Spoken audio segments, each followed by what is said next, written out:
능력의 하나님께서, 능치 못하심이 없으신 하나님께서 오늘도 이곳에서 일하실 줄을 믿습니다.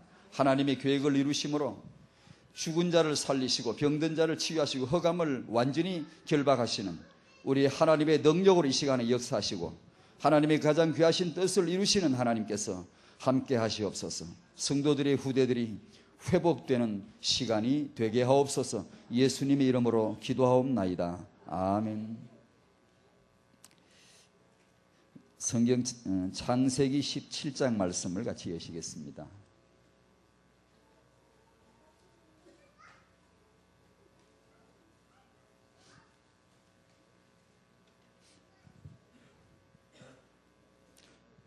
성도님들이 잘 아시는 말씀입니다.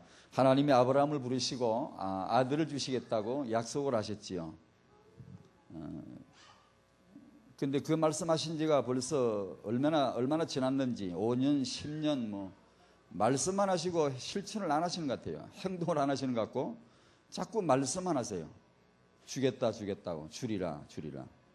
17장에 와서는 아마 드디어 그 언약의 마지막 그 확인을 하시고 드디어 이제 그 시한부로 언약을 주시는 것 같습니다.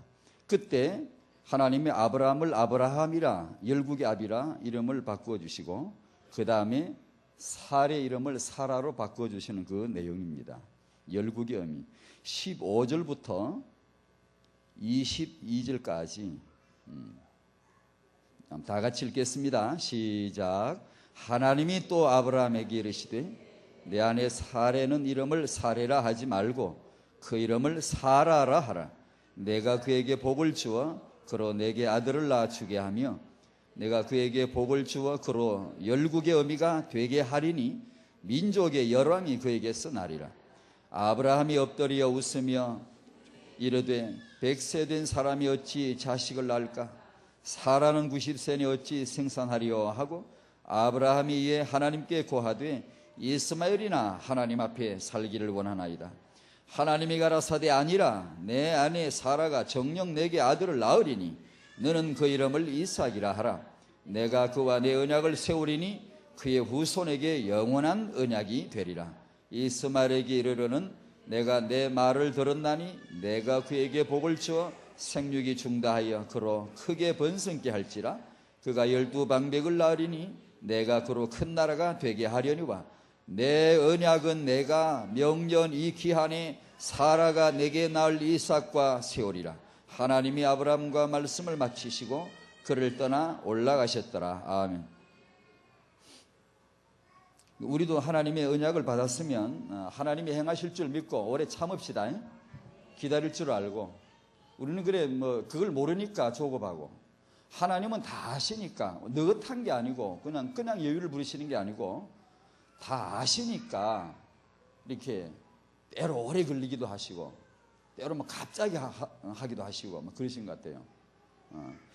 그래 지금까지는 아들을 하나 주시겠다고 그냥 말씀만 하나 해놓으시고는 퍼뜩하면 아들 주겠다 그러는데 아들이 생기란 말이지. 하도 조바심이 나니까 그 머리 좋으신 사라께서 제안을 해가지고 이스마엘을 낳았지 않습니까? 여종을 통해서.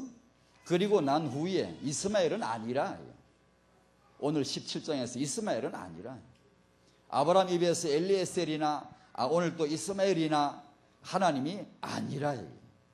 우리가 그런 수준을 낮출 수 있죠. 우리 후대 수준 낮추면 안 됩니다. 이스마엘이나 됐으면 좋겠다고. 엘리에셀이나 훌륭한 인물들 많죠. 세상에 가면 많죠. 세계보고만 그들은 지도자가 아니에요. 우리 그런 기대를 하면 안 돼요. 우리 후대들이 그렇다고 우리가 허황된 그런 얄궂은 그런 꿈을 꾸고 부풀어 있으란 말이 아니고 언약 안에서 성도의 후대가 서야 될 자리, 그 언약을 전수해서 이어갈 우리 후대들 그 가치만큼은 지켜줘야지. 이스마엘이나 됐으면 좋겠다. 이런 식의 수준을 낮춰도 안 됩니다. 하나님이 오늘 오셔서 아마 지금까지 하신 말씀하고 약간 다르다면 1년 시한부로 이 후대 언약을 마지막으로 종기를 짓는 것 같네요. 명년 이 기한에 오늘 우리 같으면 2007년 7월이겠죠. 명년 이 기한에 명년 이 시간표에 1년을 딱 시한부로 하고 드디어 이 아들의 잉태의 언약이 마지막으로 시한부로 확인을 해주는 그런 내용이네요. 이때부터 이제 사라는 드디어 불가능한 그 가운데 가능케 되는 잉태 역사가 일어나게 되고, 하나님이 그 후대를 통해 어떻게 일하셨는가, 그 내용을 우리는 압니다. 세계 복음화를 위해서 우리에게는 렘넌트라고 하는 너무나 커다란, 정말 그 붙잡을 만한, 붙잡는 자가 복을 받을 수밖에 없는 하나님의 비밀의 계획입니다. 렘넌트라고 하는 비전을 우리가 받았습니다. 거기다가 타영아 시간에는 BM을 붙여서 다음 세대를 겨냥합니다. 렘넌트 이들에게, 또 우리 성도님 부부에게 우리 세대와 더불어 일하실, 그 다음 세대에도 일하실 하나님. 그런데 문제는 우리 다음 세대가 우리보다 더 크고 우리보다 더 강한 그런 나라가 되고 군대가 되어야만 하는 것인데, 그래야 오늘의 언약이 지속되고 오늘의 우리 비전이 지속되고 세계복음화 이 비전, 세계비전교회 이 비전이 다음 세대에도 지속될 줄로 믿습니다. 문제는 다음 세대. 문제는 이 성도의 후대라고 하는 이것이 의외로 사각지대로 남겨져 있고, 남을 위해 우리가 영혼을 인도를 하고 세계를 살려야 되고 지역을 살려야 되고 봉사를 해야 되고 헌신을 해야 되는데, 그런 거대한 우리 비전이 와 있는데 의외로 성도 자기 후대에 대한 비전이나 자기 후대에 대한 가치에 대해서는 의외로 말이에요, 뜻밖의 그 말이에요, 굉장히 이렇게 막 빛을 비추는데 뜻밖의 자기 등잔 밑이 어둡듯이 자기 후대에 대한 사각지대가 생길 수가 있으니까 조심해야 되고, 이 부분을 제대로 눈 떠보면 정말로 일구어야 될, 정말로 그물을 던져놔야 될 황금의장이 여기에 있고, 이곳에서 시대적인 인물들이, 전도 제자들이 나올 것이다. 성도의 후대가 회복될 줄 믿습니다. 여러분의 후대들이, 여러분의 손주들이 복음 안에서 회복될 줄 믿습니다. 제가 여기 오다 보면 제가 그 시청 앞을 해서 신세계 백화점을 우측으로 해서 거기서 좌회전을 해서 그 남산 터널로 나오는데, 거기 오면은 우리 뱅크인가 우리 은행인가 큰 물에 보면 박찬호 선수하고 박지성 선수하고 입을 벌려가지고 있는 그걸 커다란 그림을 그려놨어, 글개 그림을. 여러분은 그런 걸 보면 뭐가 생각납니까? 아, 저기 악을 쓰는구나, 고함을 지르는구나, 뭐 흥분했구나, 막 이렇게. 뭐 축구 막 관중들이 막 하고 골 들어가고 막 이러죠. 저는 그런 거 막 사람이 흥분하거나 막 고함을 지르거나 막 박찬호 선수가 막 입을 쫙 벌리고 막 이렇게 막 파이팅을 외칠 때 저는 뭐가 생각이 나는가 하니, 뭐 이 말이 표현이 좀 어려운데 뭔가 성도의 후대가 회복될 거라 이거야. 후대가 회복될 거라 이거야. 사람들이 막 흥분하고 열나고 막 이러면 나는 후대가 회복될 거라 이거야. 그 열기가 나한테는 그걸로 바뀌어버려요. 그냥 이 벼인가 봐, 뭐가 벼인데, 그 사람들이 뭐 축구를 보고 악을 쓰든 무슨 야구를 잘하고 악을 쓰든 볼을 넣고 악을 쓰든 그거 나하고 상관없고, 볼 차는 게 뭐 상관이거든. 근데 그 열내는 게 내 마음에 힘이 들어가요. 후대가 회복될 거야. 거기에 나는 악을 쓰고 싶어요. 그러니까 자꾸 악을 쓰면 뭐라 할까 싶어서 살살 말하는데, 성도의 후대가 회복될 것입니다, 여러분. 하나님께서 여러분의 후대를, 우리의 성도님들의 후대를 정말로 복 주시기를 원하십니다요. 성도의 후대가 회복되려면 이런 복음이 우리에게 왔을 때 여러 방면으로 조명을 해주시고 은혜를 주시지만, 가장 기본적으로 필요한 게 복음 안에서 남자가 회복되어야 되고요, 복음 안에서 여성이 회복되어야 됩니다. 이 남자하고 여자하고 사이가 좋아야 됩니다. 남자하고 여자하고 싸우고서는 세계복음화 좀 힘듭니다. 이게 혼자서 하는 건 잘할 수 있지만 세대 비전을 놓고 보면 상당히 어렵습니다. 하나님 만드신 남자 하나, 하나님 만드신 여자 하나는 사랑해야 됩니다. 사이가 좋아야 됩니다.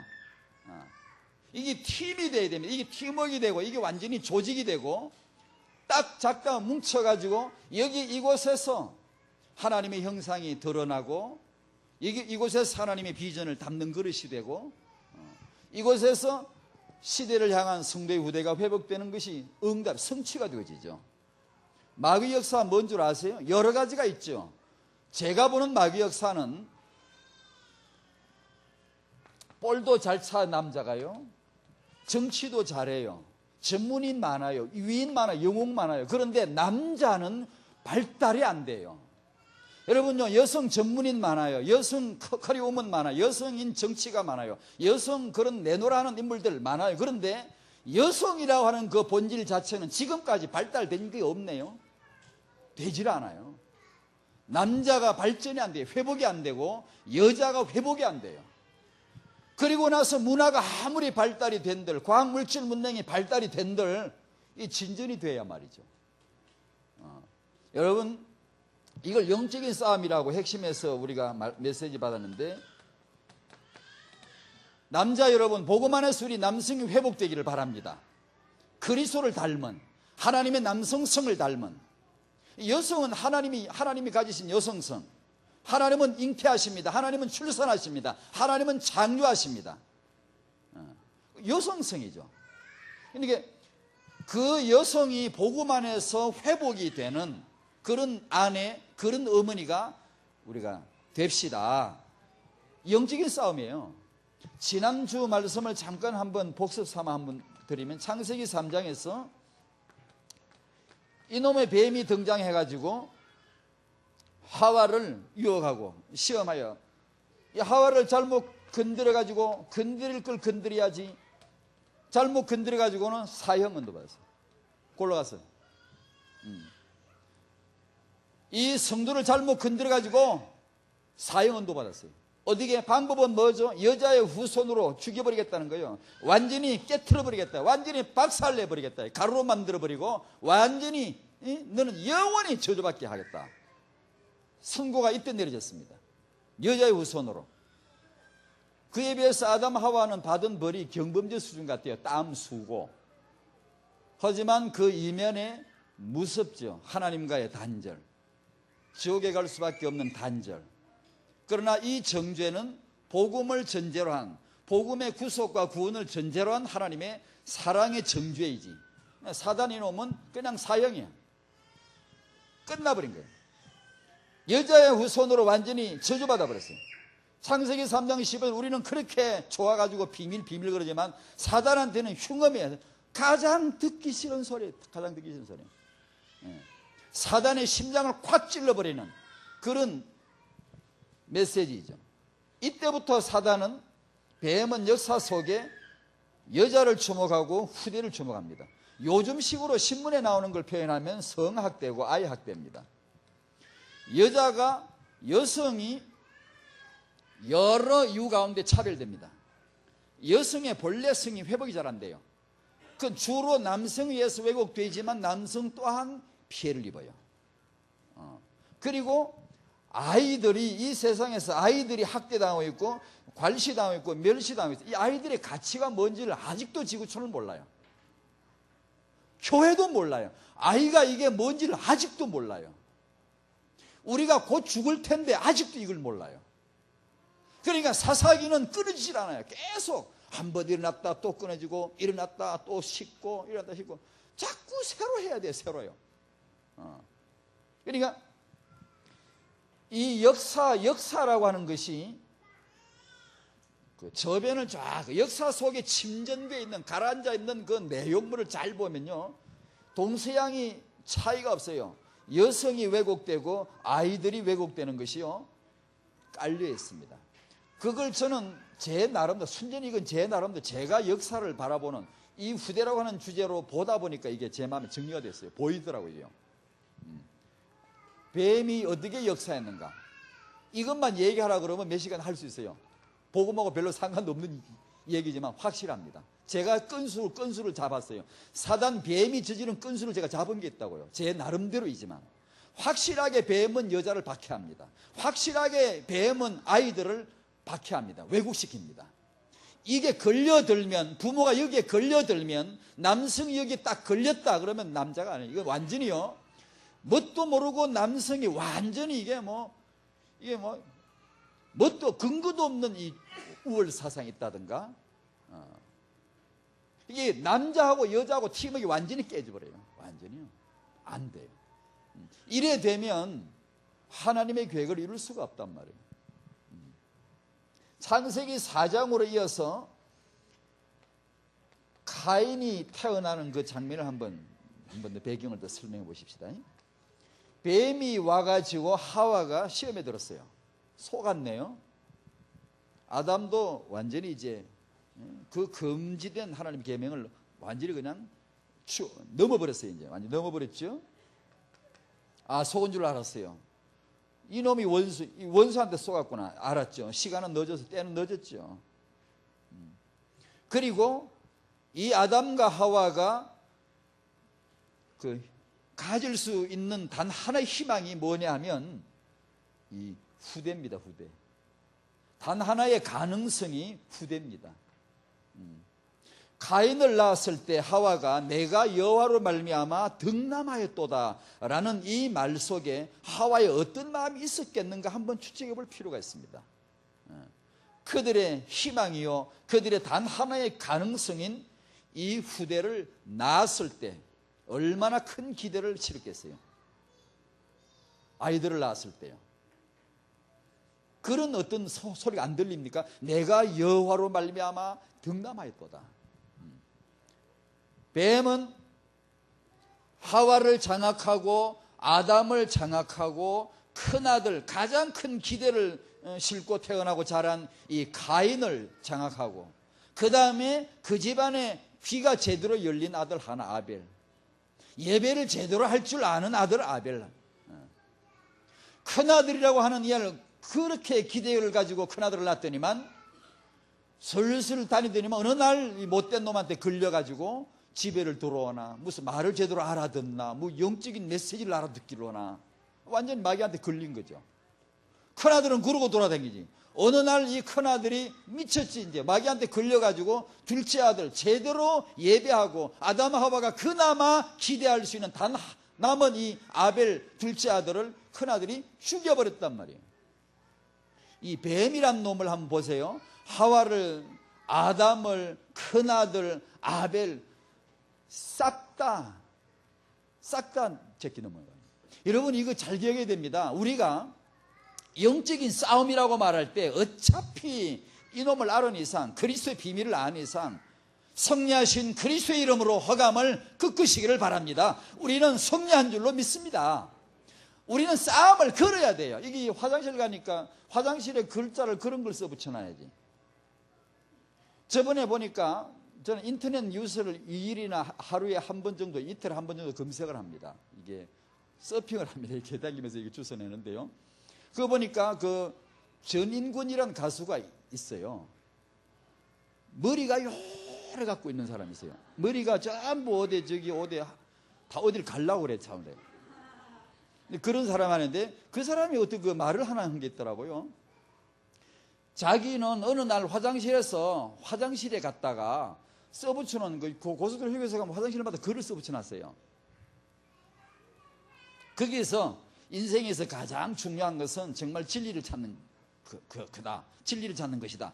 이 말을 써놓은 걸 읽고 자기가 감동이 됐대. 그러니까 인생이 확 바뀌었대. 그리고 인생이 확 바뀐 게 그게 뭐예요? 자기는 노래 지을 때마다 그 전부 다 마약 먹고 지었다 그러잖아요.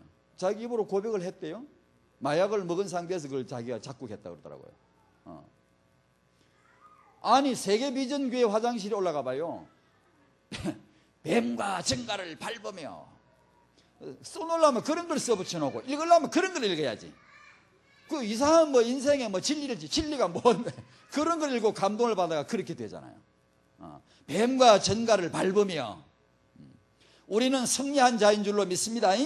오늘 새벽에도 제일 먼저 그리스도를 선포하고 제일 먼저 사단이 망했음을 선포하고 기다리면 안 돼요. 영적인 싸움은 선수를 쳐야 돼요. 타협나 사역은 성공하는 겁니다. 선점하는 겁니다. 선취하는 거예요. 30년 40년 전쟁을 오늘 붙는 걸 말해요. 임신할 때 타협나 육아할 때 이미 그 30년 후를 오늘 꺾어놓는 걸 말해요. 승리하는 걸 말하거든요. 그러니까 이 뱀이란 존재가 얼마나 원흉스러운지 보세요. 그 집안 네 사람을 완전하게 밟아버리잖아요. 완전하게 착착 이걸 한번 용납을 하면요 착착 밟아버립니다. 아주 군화신고 아주 그냥 애가 그냥 갖고 오는 그냥 채소밭 들어가 밟아버리듯이 착착 밟아버려요.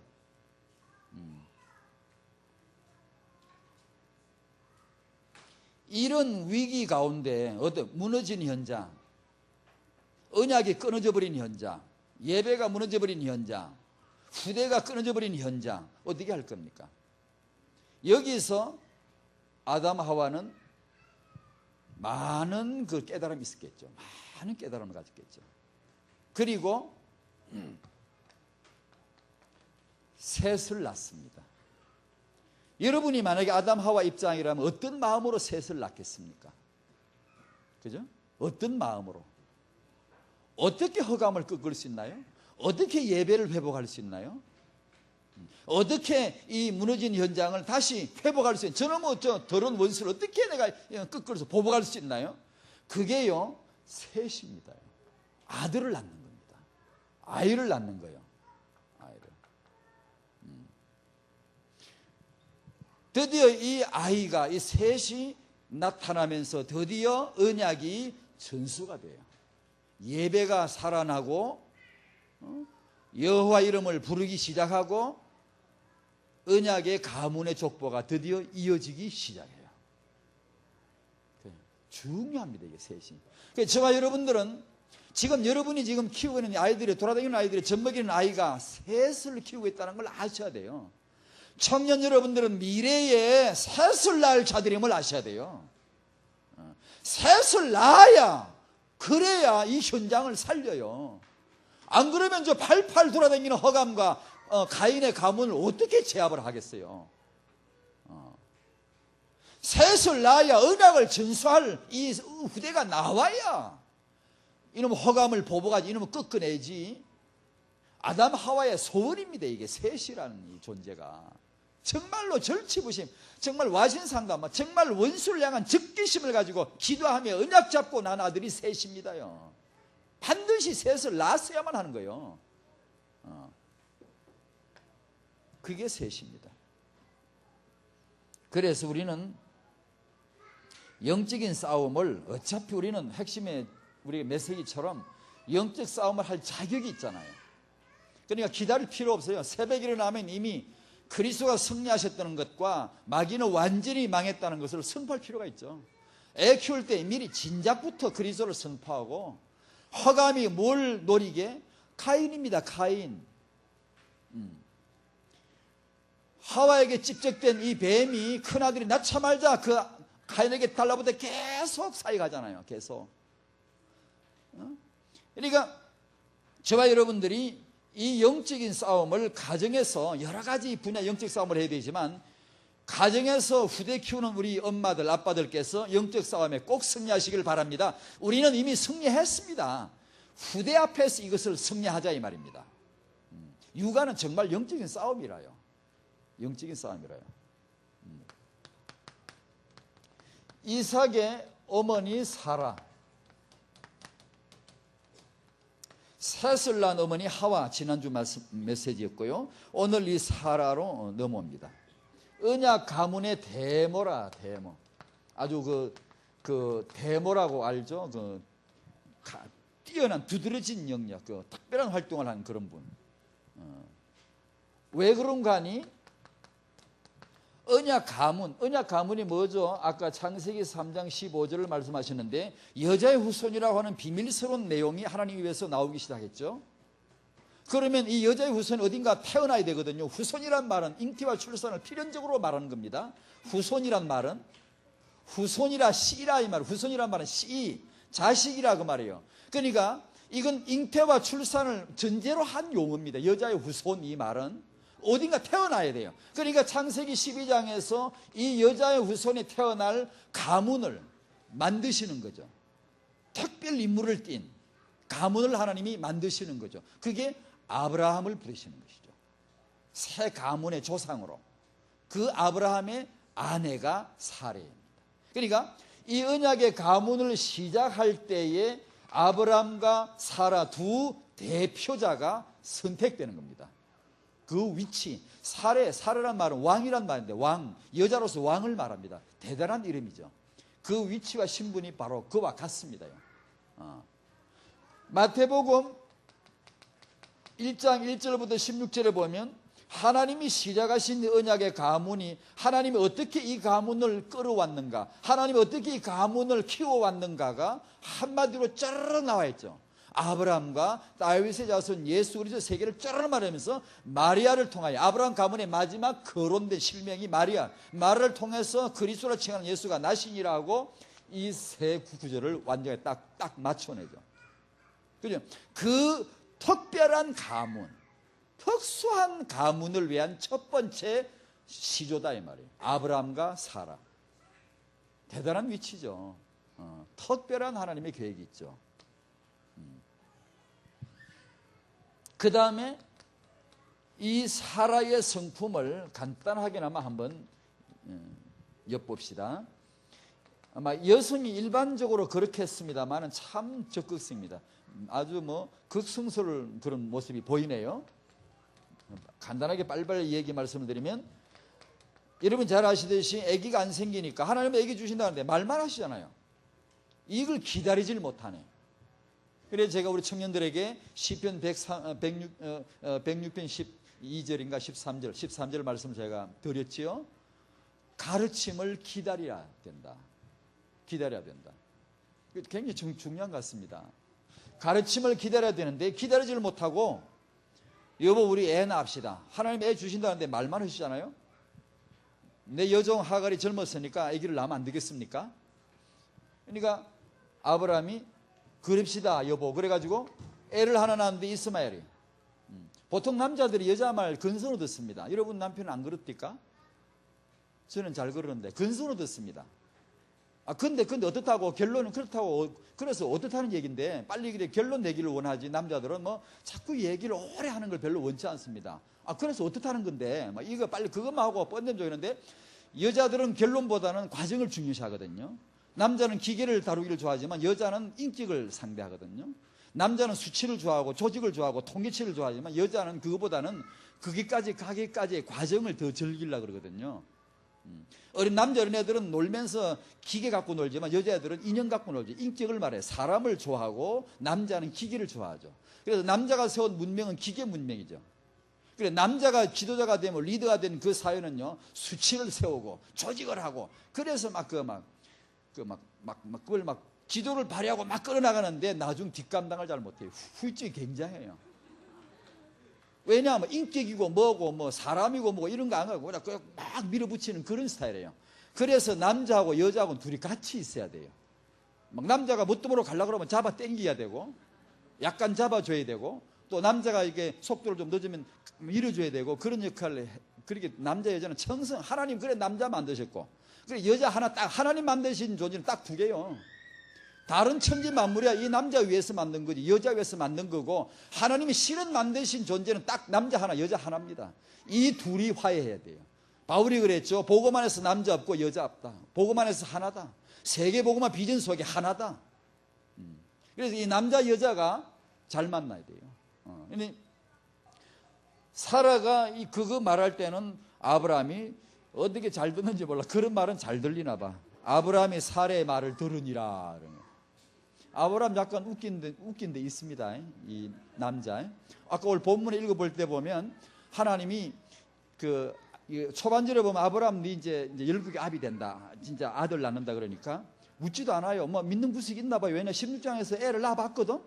그래서 그런지 믿는 구석이 있는지 그냥 가만히 있더라고. 근데 네 아내가 애를 낳을 거다니까 묻더라고. 왜냐 자기 아내는 완전히 이제 늙은 할매가 됐다는 걸 알고 애기 낳기가 완전히 어려운데, 그러면서 내 나이 100세가 되면 100세가 되는데 무슨 아이를 낳겠습니까? 조금 몇 장 넘기면요 후처 얻어가지고 애 6 낳습니다. 그러면서 엄살 떨면서 내가 나이가 이리 많아가 어떻게 애 낳습니까? 웃기죠, 그죠? 좀 있으면 애 6 낳아요. 하여튼 남자는 그런가 이게. 그래 이 하갈이 잉태하고 나서 이제 자기 주인 사라를 멸시하니까 여러분 같으면 어떻게 얼마나 화가 나요? 얼마나 열을 받겠어요? 하갈을 완전히 이제 학대를 하죠. 성경 표현이 학대를 하죠. 얼마나 학대가 심한지 아주 따라다니면서 얼마나 구박을 했는지 도망을 쳐요. 도망을 치지 않으면 안 될 정도로 학대를 하죠. 나중엔 사라도 아기를 낳아가지고 이삭을 낳았죠. 젖될 때 잔치를 했는데 이스마엘이 자기 동생 이삭을 막 조롱하고 희롱하고 놀리니까 사라가 완전히 막 눈이 뒤집어졌죠. 여보, 이 여종과 이 아들 이스마엘을 내쫓아라고. 여러분, 냉정하고 과단성이 있을 때는 확실히 여성이 앞서는 것 같아요. 저희 아버지 어머니를 봐도 저희 아버지는요, 전 아버지처럼 믿고 싶어요. 신앙생활을 하고 싶어요. 조금 약간 좀 이렇게 목사님 말씀하시면 아멘 그러고 그냥 믿습니다 이렇게. 아멘 하고 믿습니다 이렇게. 근데 저희 어머니는요, 머리 안에 뭐 자갈밭에 수레 굴러가는 소리가 나요. 머리를 돌려요. 막 돌려요. 굉장히 영리해요. 저희 어머니가 똑똑하세요. 동네 여자들을 가르칠 정도 똑똑해요. 다 동네. 제 어릴 적에 동네 여인네들을 모아놓고 가르치고 그랬거든요. 제가 그걸 봤거든요. 똑똑한데 저는 어머니처럼 믿고 싶지가 않아요. 머리를 잘 굴려요. 다 굴러 막 머리 굴리는 소리가 나요. 제 아버지는 안 그래요. 아멘 그러고 믿어요. 그리고 제게 막 그 메시지를 전합니다. 교회 목사님께서 연세 많으신 분인데 말씀하신 것을 제가 가면 최 목사, 우리 목사님이 이렇게 말씀하셨다고 다 전해줘요. 전해주면서 최 목사도 가서 이렇게 설교할 때 이렇게 하면 좋을 것 같다고 그걸 전해줘요. 그러면 어머니는 옆에서 브레이크를 걸어요. 하지만 이런 것도 있지 않냐고. 그래 어머니는 마르다 같아요. 교회 일은 얼마나 잘하는데 뭐 교회 그냥 부엌에 그냥 교회 이런 자잘한 일을 잘하는 게 아니라 그거는 물론이고 남자들이 해야 될 일 남자들이 못 해내요. 하다못해 뭐 주방에 뭐 시궁창에 물 내려가는 거 막힌 거 남자 집사님이 쩔쩔맵니다. 뭐예요? 우리 어머니 가서 싹 해쳐버립니다. 아주 다구지고요. 똑똑하고 그렇습니다. 그런데 신앙생활은 그렇게 하고 싶지 않더라고. 그런데 이 여성의 그런 극성스러운 면이 이 과단성과 냉정함이 필요할 때 남자보다 훨씬 앞서는 것 같아요. 이것이 또한 나쁘다는 것보다는 적절한 조화가 참 필요한 것 같아요. 아브라함에게 쫓아내라 그러니까 아브라함은 멍이 있잖아요. 근심하니라 그래요. 멍이 있잖아요. 어떻게 하지? 하나님이 네 아내 말 들어. 그렇게 아내 말을 들으라고 그러잖아요. 그래서 쫓아냅니다. 이런 간단한 내용이지만 사라의 성품 됨됨이를 약간 엿볼 수가 있습니다. 어느 여성이라도 아마 그렇겠죠. 사라는 90살에 이삭을 낳고 127세에 죽습니다. 여자의 그 나이를 실명을 거론하고 언제 어디서 어떻게 죽었다는 걸 말하는 건 특별한 케이스입니다. 성경 이름만 보세요. 특별한 케이스입니다. 이건요. 보통 여자들이 남자보다 일찍 죽던데 남자가 일찍 이렇게 죽던데 이 집은 여자가 일찍 죽었어요. 저희 시골에 가면 그렇게 당당하시던 어르신들이 지금 가면 거의 다 돌아가시고 안 계시고 할매들만 동네에 꽉 찼어요. 집집마다 할매들만 계세요. 동네가 할매촌 같아요. 완전히. 남자들이 다 일찍 돌아가시더라고. 그런데 사라는 왜 일찍 죽었는지 이제 페미니즘 쪽으로 여성 운동하는 그런 쪽 신학자들이나 그런 사람이 쓴 글을 보면요, 이런 이유를 설명합니다. 재밌는 식의 표현을 합니다. 사라가 왜 일찍 죽었냐? 아브라함이 워낙 속색이서 그렇지. 남자가 워낙 속색이니까 여자가 그렇게 일찍 죽지 않냐? 그렇게 말합니다. 왜 그런 거 아니? 아니 자기 아내를 가서 내몰라 그러고 내버리고 말이에요. 팔아먹듯이 그냥 목숨 살리려고 아내를 모른다 그러고 내팽개치고. 그럴 집안가 또 그러고. 얼마나 사라 그때 속쓰였겠냐고. 그리고 창세기 22장에 하나님 아들 바치라고 그랬다고. 나그네가 남자가 그냥 수대 예 아멘 하고는 설레. 사라한테는 이런 방구도 없이 말 한마디도 않고 그냥 애를 그냥 그 눈에 넣어도 아프지 않은 애를 데리고 가서 번제로 바치려고 데려가 버라는 거예요. 그때 사라가 다 늙었다는 거예요. 너무 속이 상해가지고 너무 속이 상해 그때 죽었다는 거예요. 그래서 그 사람들은 그렇게 풀더라고. 몰라 그런가. 속이 썩었을까.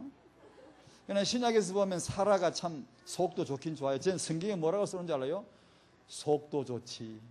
저는 성경에 그렇게 써놨습니다. 그런 거 저는 재밌게 잘 씁니다. 속도 좋지 사라. 20장에 보면 이런 보시듯이 옛날에 애굽에 가서 아브라함이 자기 사라를 아내를 모른다 그래가지고 바로한테 뺏길 뻔했잖아요. 그리고 그분의 시간에 또 있어 그랄 지방 가서 또 그랬잖아요. 아비멜렉한테 뺏길 뻔했잖아요.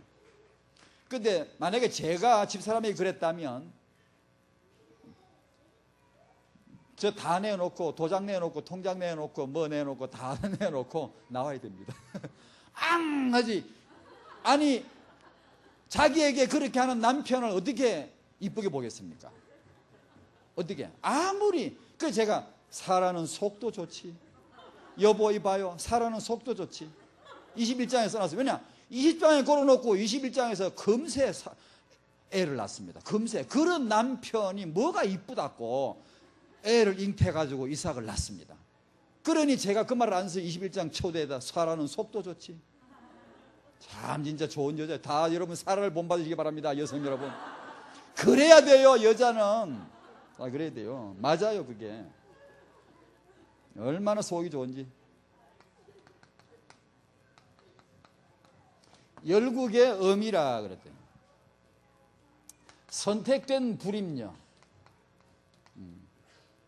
아브라함 가문의 불임녀들입니다. 이 보면 자 이렇게 하나님의 어떤 그 괴팍스러우신 하나님의 어떤 고집이 있으신 것 같아요. 하나님은 능력이 있으시고 의도가 있으시고 계획이 있으시니까 능력자로서 자신 있게 그분의 계획을 펼치시는 것 같은. 우리는 참 능력이 없으니까 책임을 못 지지만 이 언약 가문의 시조인데 이 아브라함의 그 짝이 될 아내 사라를 하필이면 불임인 여자를 딱 갖다가 앉혀 놓으시는 그분의 괴팍스러우신 그분의 성향이 어떠신지 한번 보세요. 참 재밌으시잖아요. 가장 연약한 여성을요, 약점이 있는 여성을요, 가장 중요한 자리에 딱 앉혀놓고 하나님 어떻게 행하시는가 하는 걸 보라는 거예요. 우리 아버지 성향입니다. 이런 여자가 잉태했다 이거예요. 많은 여성이 잉태하지만 다르죠. 이런 여자가 잉태했다 이거예요. 언약 가문에서 이런 성도님들이 잉태했다 이거예요. 세계비전교회 성도님이 잉태했다. 이건 연히 어느 다른 여성의 잉태와는 다릅니다요. 분명히 다릅니다. 잉태하고 아들을 낳으니라. 여기서 언약 가문이 시작이 돼요. 여기서 열왕들이 쫙 나와요. 여기서 이 가문에서 예수님이 태어나세요. 얼마나 중요합니까? 이 잉태가, 이 출산이. 성도 여러분 가문에 시대적인 전도 제자가 태어날 줄 믿으시기 바랍니다. 정말로 믿으시기 바랍니다. 세 번째로 마귀의 이 계계를 간파해야 되는데, 이런 메시지를 통해서 볼 때 아내는 남편의 권위를 인정해야 되겠죠. 그죠? 남편은 아내를 적어도 보호할 줄 알아야 되겠죠. 그죠? 우리가 늘 얘기했었지만 하와가 왜 그날 뱀이 자꾸 그 메시지를 주는데 왜 자기 남편에게 고하지를 않았을까요? 그죠? 남자에게 말을 해야 안 됩니까, 여러분? 여성분이 밖에 나가서 무슨 일이 있거든 남편에게 얘기해야 안 됩니까? 그 문제를 키우지 말고 크기 전에 남편에게 얘기해야 안 되겠습니까? 왜 하와가 자기 남편이 머리인데 대표자 아니에요? 하나님의 질서 아니에요? 남편을 이게 대표자로 인정하는 것이 하나님의 질서거든요. 그걸 왜 말하지 않았는지 참.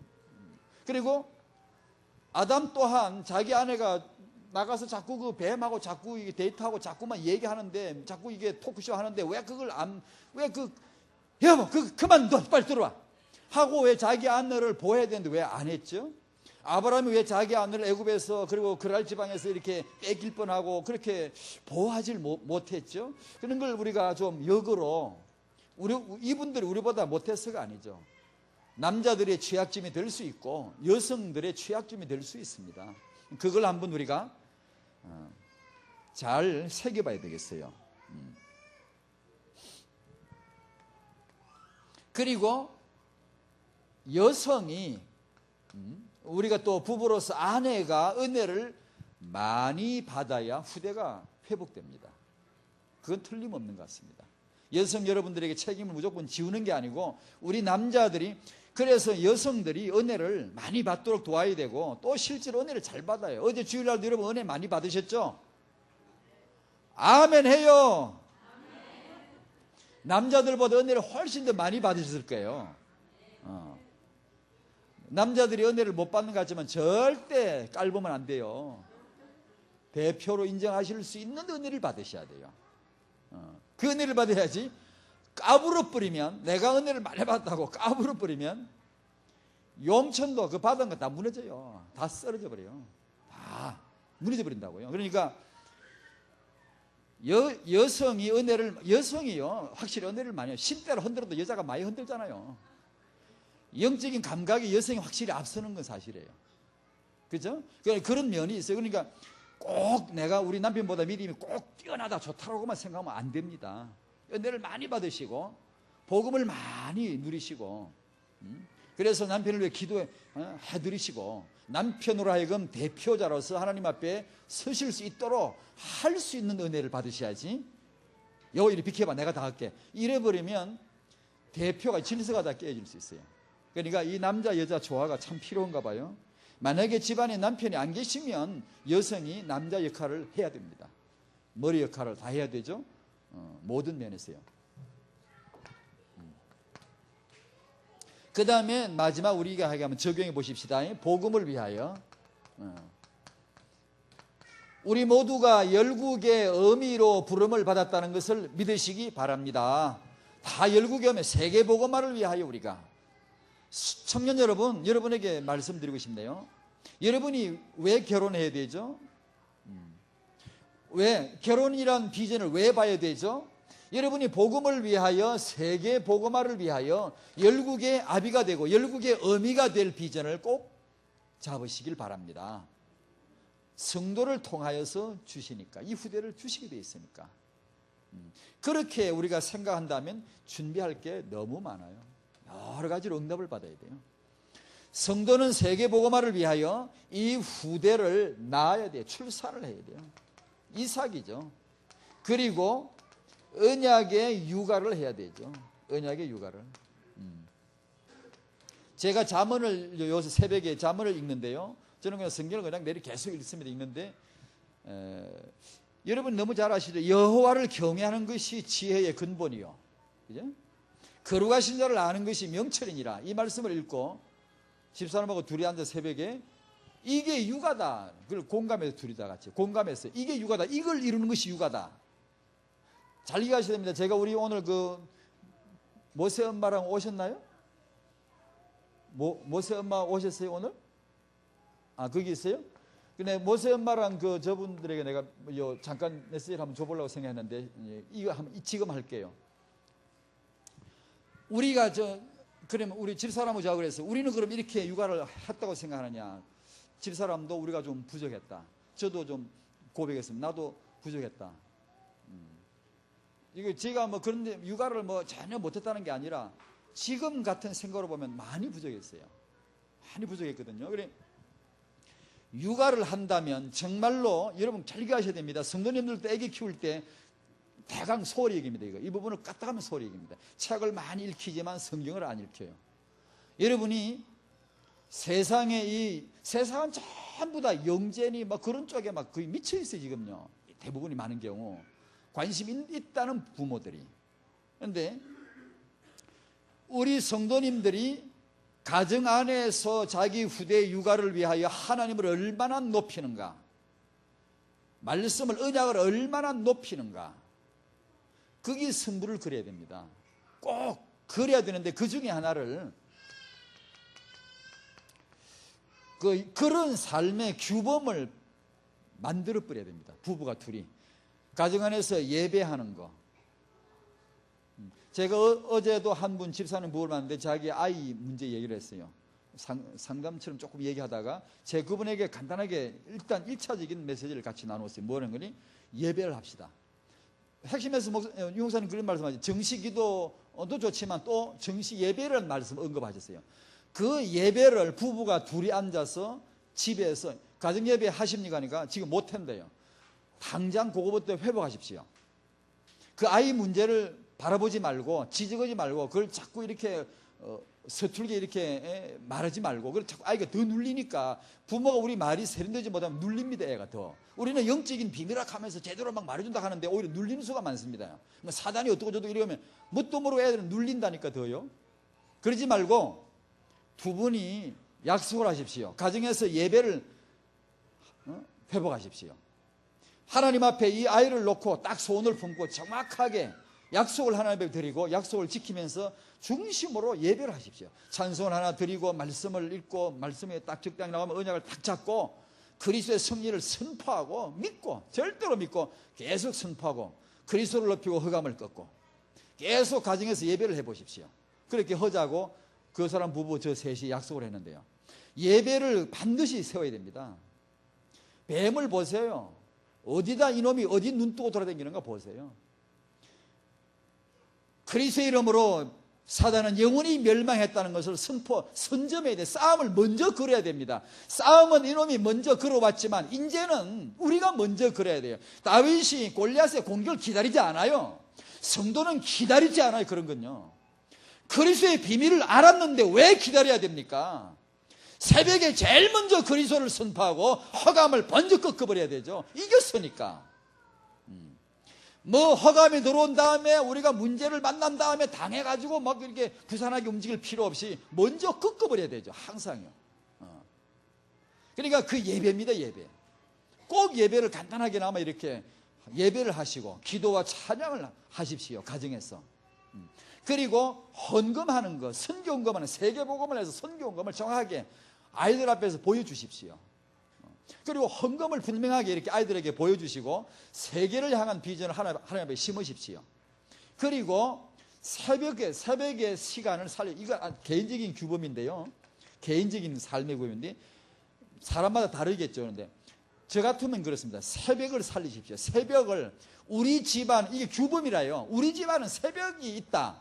그러면 아이들이 태어나서부터 새벽부터 돌아다녀야 돼요. 애가 새벽부터 살아다녀야 돼요. 그러면 평생 갑니다. 그 아이가. 부지런하고 새벽을 살리고 이런 것이 간단한 규범 같지만 굉장히 중요합니다. 여러분. 절대로 게을르거나 집안을 어지럽혀 놓거나 이렇게 무게가게 하루를 보낸다든가 새벽을 그냥 같이 이렇게 보낸다든가 이런 규범을 빨리 깨야 됩니다. 삶의 스타일을 깨야 됩니다. 그런 걸 세우시라. 내 아이 모세를, 에스더를 내가 축복하고 싶으면, 이 아이를 정말 하나님 앞에 세우고 싶으면 새벽을, 여러분요, 무엇을 해도 부지런해야 됩니다. 일단 무엇을 해도 새벽을 살려내는 사람이 인물이 되더라고요.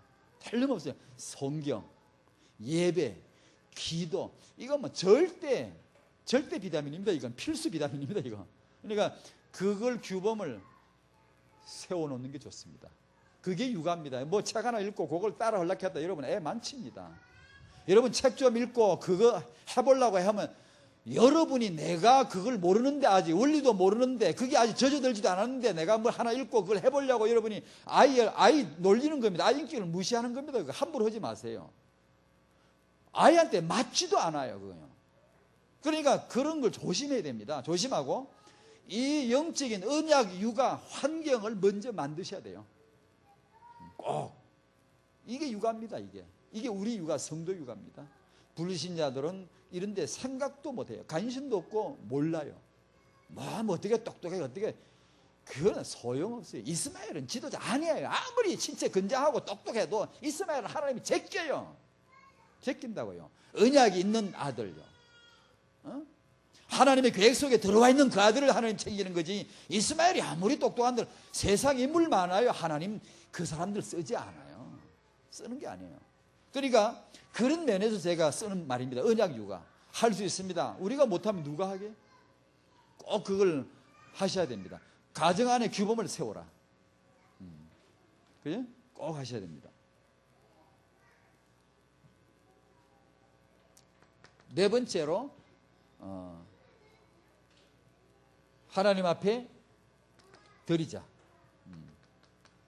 공동체 기도인데 아마 창세기 22장 우리가 흔히 아브라함이 아들 이삭을 바치는 장면인데 사라가 그걸 알았을까 몰랐을까? 그 내용을. 몰랐을 수도 있고 또 알았을 수도 있지요. 그 성경 자세는, 성경 내용은 잘 모르겠어요. 그걸 봐서는.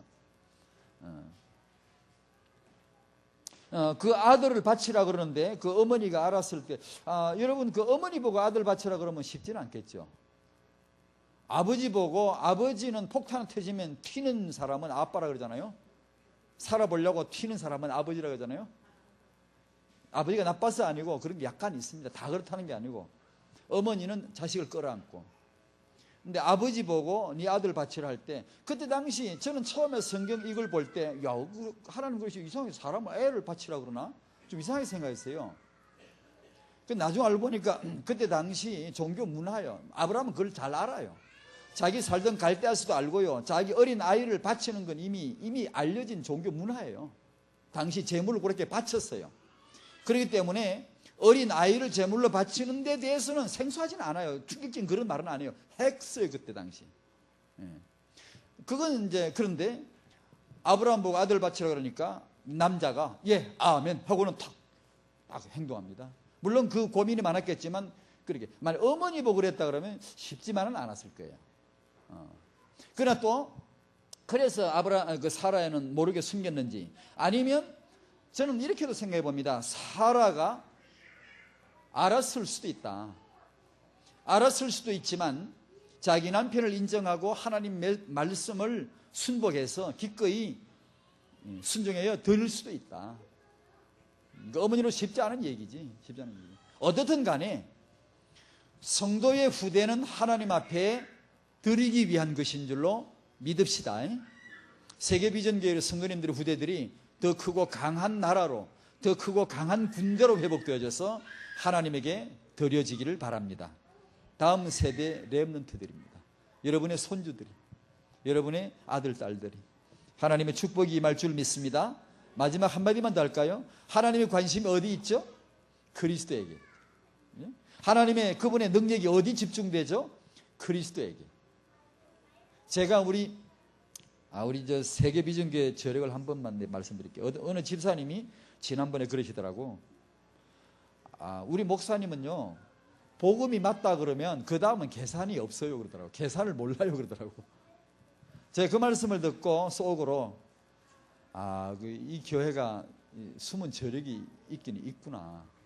정말 하나님이 알게 모르게 크게 쓰실 어떤 그 기초가 정말 이렇게 깔려 있구나. 성도님에서 그 말이 나오면요, 된 겁니다, 여러분. 참, 목사님이 그러신 분이시구나. 진짜 복음이 맞으면 계산이 없어야 되거든요.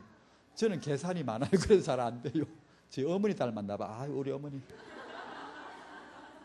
계산 잘하시거든. 참 진짜 맞습니다. 복음에다가 맞추고 세계 복음화를 위하여 우리가 후대를 내가 한번 키워보겠다고 한다면, 이 복음을 위하여 내가 성도의 후대를 하나님 앞에 드려보고자 보고 싶다면, 그렇게 하겠다고 한다면 하나님이 그 육아를 능력으로, 하나님이 그 육아를 천사 천군 보내주셔서 하나님이 그 육아를 지혜로 도와주실 줄로 믿습니다. 아멘. 하나님 아버지 감사드립니다. 우리 청년들에게 이런 하나님의 비전 속의 결혼을, 자기 결혼을 내다보게 하여 주시옵시고 준비되어지게 하여 주옵소서. 우리 모든 부모님, 조부모님들에게 세계 복음화를 위한 열국의 어미가 되는, 열국의 아비가 되는 이런 비전을 가지고 후대를 바라보게 하여 주시옵시고, 우리는 복음 때문에 여기 모였습니다. 세계 비전 때문에 모였사오니 성도의 후대를 오직 하나님 앞에 봉헌되어지도록 도와주시옵소서. 감사드리오며 예수님의 이름으로 기도하옵나이다. 아멘.